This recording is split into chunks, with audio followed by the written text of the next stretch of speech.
నువ్వు జీవితంలో నలిగిపోతున్నావు అని బాధపడుతున్నావు కదా, ఈరోజు నీకు ఒక చిన్న ఎగ్జాంపుల్ చెప్తాను విను. ఈ పేపర్, ఇది ఒక థిన్ నార్మల్ పేపర్.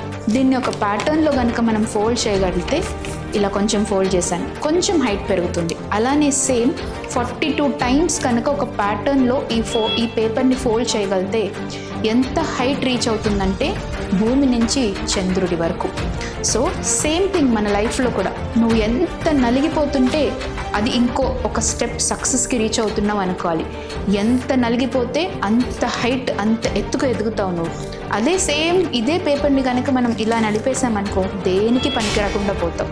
సో నీకు కష్టాలు వస్తున్నాయి, నువ్వు జీవితంలో నలిగిపోతున్నావు అని అంటే డెఫినెట్లీ నువ్వు ఇంకో స్టెప్ సక్సెస్ అనే ఇంకో స్టెప్ని రీచ్ అవుతున్నావు అని అర్థం. సో ఎప్పుడు జీవితంలో నలిగిపోతున్నా, కష్టాలు నాకే వస్తున్నాయి అని బాధపడాల్సిన అవసరం అస్సలు లేదు. That is first step of success అని మనం అనుకోవాలి.